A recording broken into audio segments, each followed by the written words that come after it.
Welcome to the deep dive.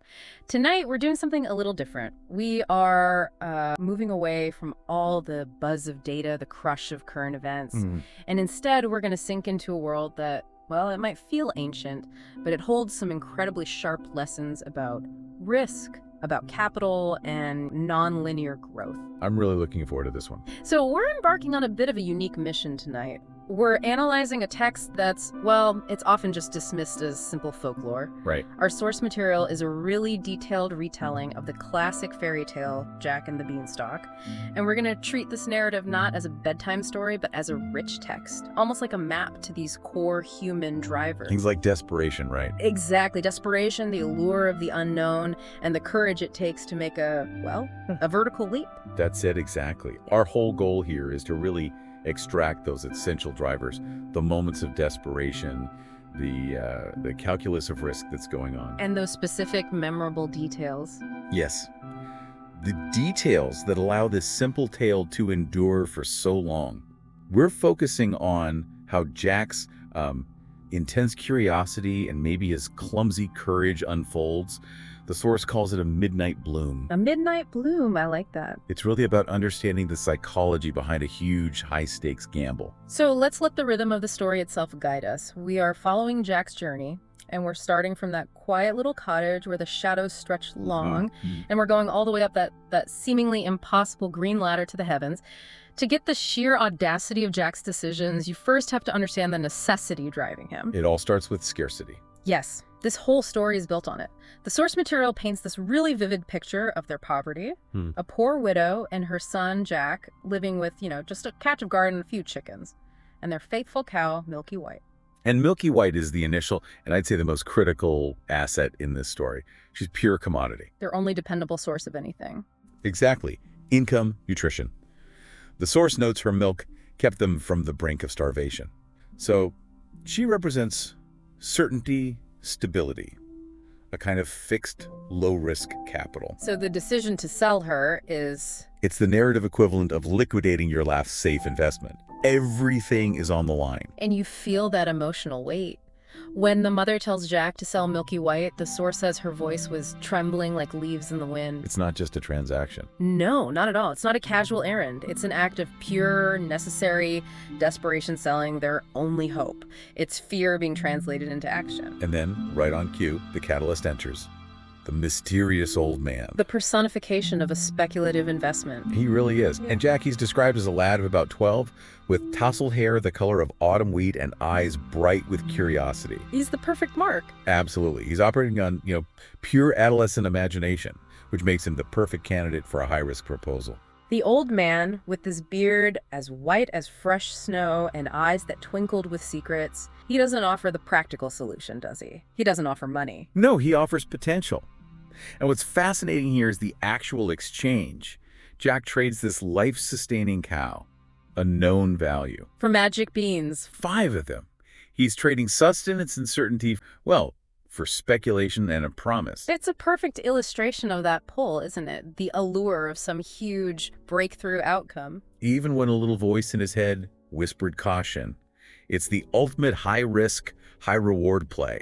And it's fueled by this youthful optimism. And the immediate market reaction. Oh, it's a disaster. Complete disaster. He races home and his mother's face just turns stormy. She cries, "Foolish boy!" and throws the beans straight out the window. Which, validates the cautious perspective. Totally. Jack failed the test of practicality.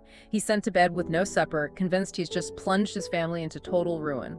And that's the setup, right? The source uses this absolute lowest point, hunger, regret, fear, to maximize the impact of the miracle that comes next. The narrative needs that total failure before you can have this radical success. Exactly. And that success is, it's immediate, it's overwhelming. The miracle happens as the moon climbed high and the stars whispered overhead. Jack wakes up to this strange shadow blanketing the cottage. This is that nonlinear event we were talking about. The source uses just incredible imagery to get the scale across. The beanstalk was so enormous it pierced the clouds like a green ladder to the heavens. Wow. Yeah, its leaves were broad as sails, the stalk thicker than the trunk of an ancient oak. This isn't just, incremental growth. No, it's a vertical exponential leap, all from this seemingly worthless speculative asset. We have to see this beanstalk as a metaphor, don't we? Oh, absolutely. It's the sudden, massive opportunity that can arise from radical risk. It's a literal bridge from desperation to, limitless potential. And Jack, he's driven by that same curiosity. He doesn't even hesitate. His heart just pounded with excitement. The climb itself, that's the commitment phase. The world below shrinks so fast it just becomes patchwork of fields and rivers. That detail really reinforces the psychological break, doesn't it? It does. He is leaving the reality of his old life behind. Yeah. The air gets cooler, the wind whispered secrets. He's moving from the grounded reality of poverty to this uncertain mythology of the world above. And then he breaks through the clouds. He enters a vast, misty land, a strange new world where everything is just gigantic. As if made for beings 10 times the size of men. Right. And that shift in scale immediately tells you the danger, but also the potential size of the reward. Everything is amplified up there. And the destination is that colossal castle, its towers scraping the sky. It's the headquarters of colossal wealth. And colossal danger. Right. And what drives Jack forward, even at this point, isn't some complex strategy. It's primal. It's adventure mixed with his fierce hunger. That's a good point. The need that started this whole journey hasn't actually been met yet. He's still hungry. So he slips inside, and the first mitigating factor he finds is the giantess. She's enormous, hands like shovels, and this is important, she has a kindly face lined with years. Her voice is like rolling hills. Mm. She's the classic gatekeeper figure, isn't she? Yes, imposing on the outside, but with this underlying maternal instinct that Jack somehow manages to leverage. And she helps him because she knows the threat. She knows her husband, the giant, eats little boys like you for breakfast. Jack barely has time to hide before the giant arrives, and that sets up this whole rhythmic pattern for the rest of the story. It does. So let's pivot to the 3 visits, the 3 critical visits, because they aren't just 3 acts of theft, are they? No, not at all. They represent an escalation in Jack's risk profile and in the very nature of the wealth he's going after. But before the treasures, we have to talk about that constant, terrifying background track. The giant's arrival. Yes, he bursts in, his beard bristling like a forest, eyes fierce as storms. His footsteps shook the floor. And then you get that primal, measured threat. Fee, fi, fo, fum. Smell the blood of an Englishman. Be he alive or be he dead, I'll grind his bones to make my bread. That phrase isn't just a threat, it's a structural device. How so? Its repetition means the risk is known. The penalty for failure is absolute, yes, but it allows Jack to calculate his moves because the behavior of the threat is entirely predictable.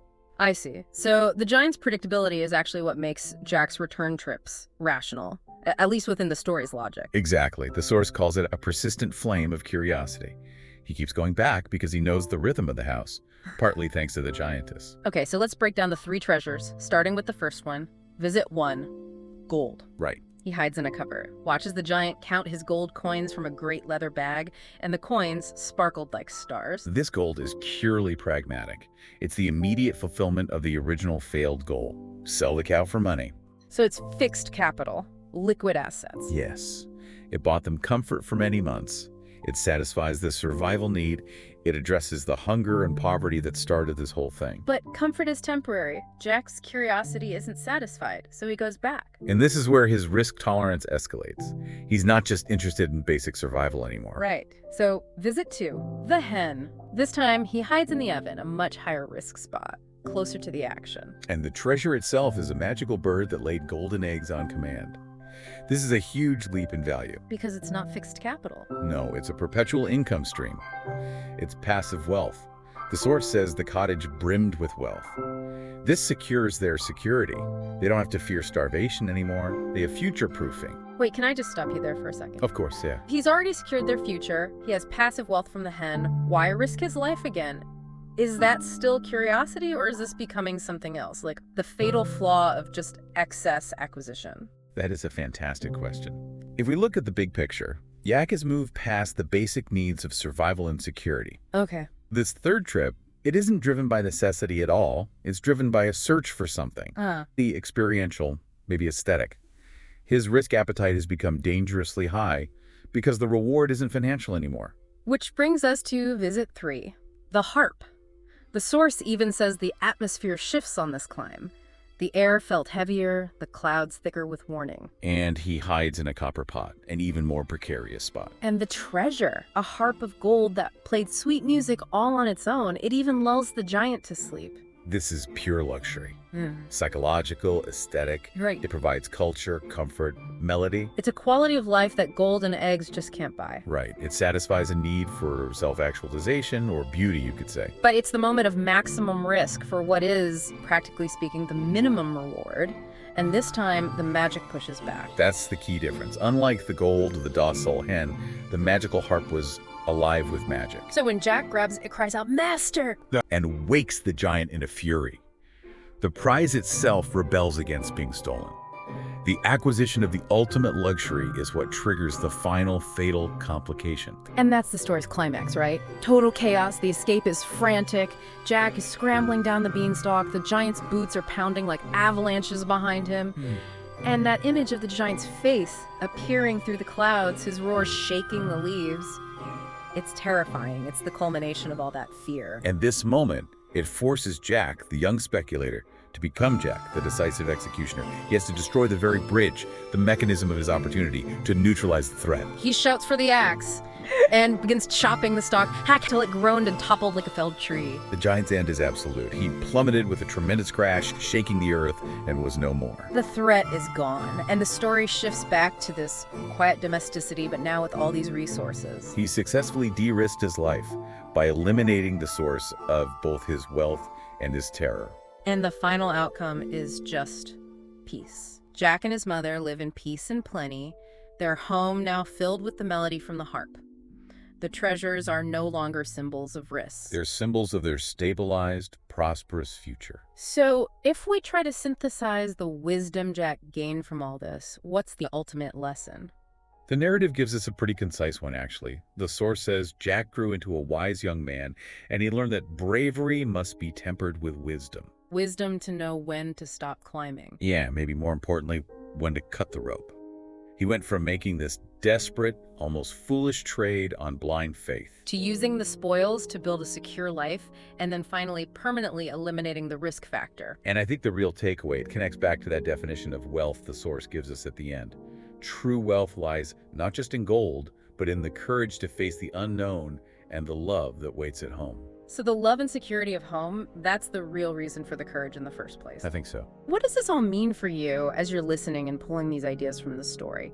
Maybe consider the beanstalk in your own life, that path of radical growth or opportunity that just seems too tall, too misty, too colossal. The story isn't just about theft. It's really about the transformation of a fixed essential commodity, the cow, into generational wealth through some really radical risk-taking. The beans. The real challenge is assessing whether the speculative path you're choosing, the beanstalk you're growing, is it worth the constant colossal danger that might be at the top? For in every seed of adventure, there's a beanstalk waiting to grow, carrying us to heights we never imagined. The wisdom, then, comes not just from planting the seed, but from knowing what to do with the axe once you've reached the top. We hope this deep dive into the curiosity and the architecture of risk has settled gently into your mind. May your own decisions be both brave and wise. Sleep well, and may your own stories unfold with wonder.